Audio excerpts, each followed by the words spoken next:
दोस्तों आज की इस वीडियो में हम बात करेंगे इलेक्ट्रिसिटी मीटर के बारे में। यानी कि आपके घर में इलेक्ट्रिसिटी का मीटर है, आपको ऐसा डाउट लगता है, आपको ऐसा क्लियर नहीं है कि आपका मीटर ख़राब है या सही है, आपको कन्फ्यूजन में है कि मेरा मीटर ख़राब है, मेरा रीडिंग कुछ ज़्यादा ही आ रहा है और आप बहुत कंफ्यूज हो रहे हैं। तो दोस्तों आप कैसे पता कर सकते हैं कि आपके घर का जो मीटर है वो बिल्कुल सही है।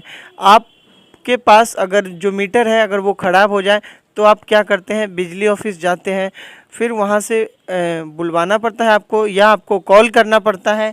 लेकिन जब वो आते हैं तो आपके 500-700 रुपये लेकर चले जाते हैं, या फिर कोई आप एक्सपर्ट से दिखाते हैं, यानी जो भी उसका मैकेनिक है, इलेक्ट्रीशियन है, या जो भी उसको रिपेयर करता है या उसके बारे में जानता है उसे दिखाते हैं, तो वो भी आपसे पैसे लेके जाता है। यानी दोनों स्थिति में पैसे तो आपसे लेकर ही जाता है।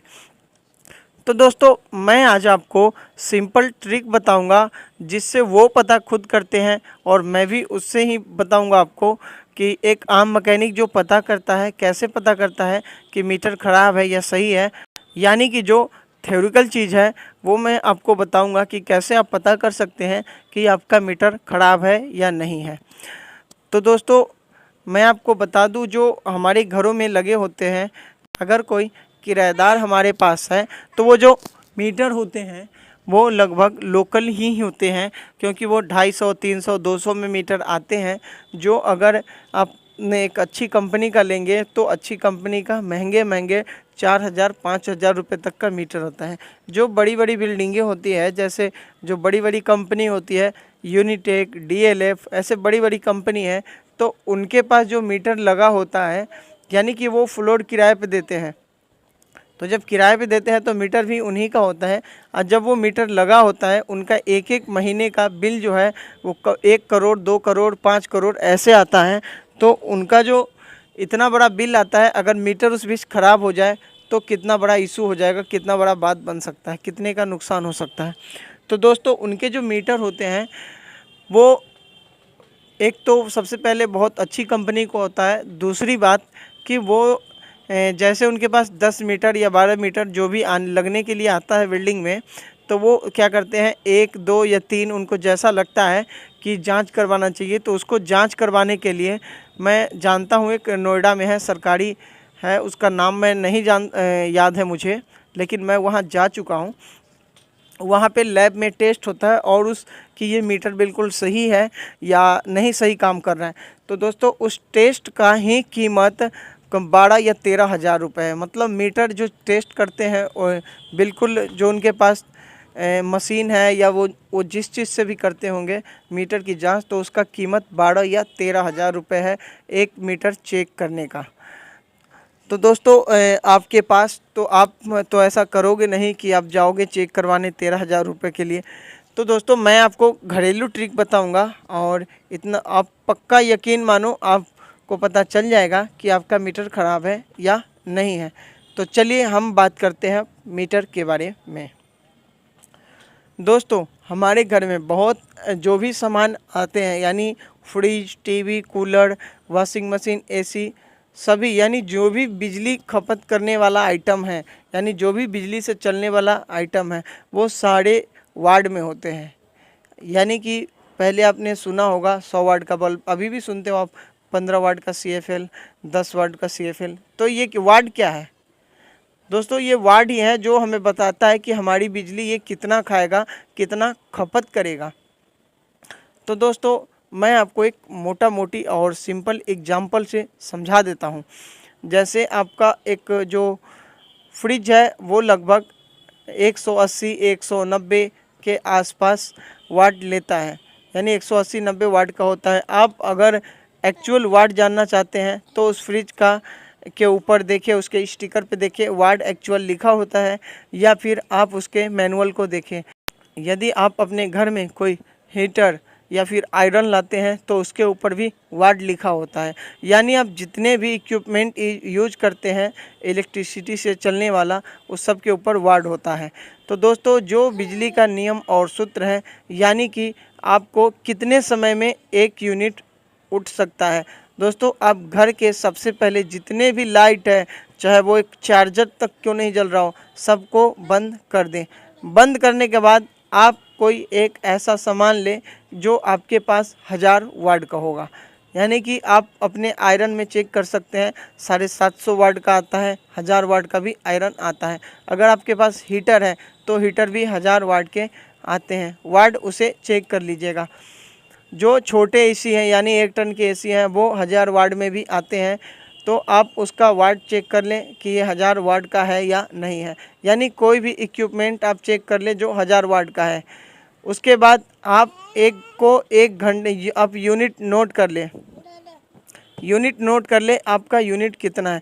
जैसे आपका यूनिट 10.2 है तो आपको 2 भी ध्यान में रखना है। ये नहीं कि हमारा 10 यूनिट है तो 10 पॉइंट भी आपको नोट करना है, 10.2। और 1000 वाट की चीज़ आप 1 घंटे चलाएंगे, उसके बाद आप चेक कीजिए आपका सिर्फ 1 यूनिट ही उठना चाहिए। अगर आपका 1 यूनिट से पॉइंट में फ़र्क आता है, यानी पॉइंट कम या पॉइंट ज़्यादा, तो 1 पॉइंट मायने नहीं रखता है, तो आपका बिल्कुल सेफ़ है और बिल्कुल मीटर सही है। अगर आपका 1 यूनिट से 1.5 यूनिट, 2 यूनिट या ज़्यादा आता है तो आप समझ लीजिए कि आपके मीटर में प्रॉब्लम है। उस स्थिति में आपको मीटर चेंज करना होगा।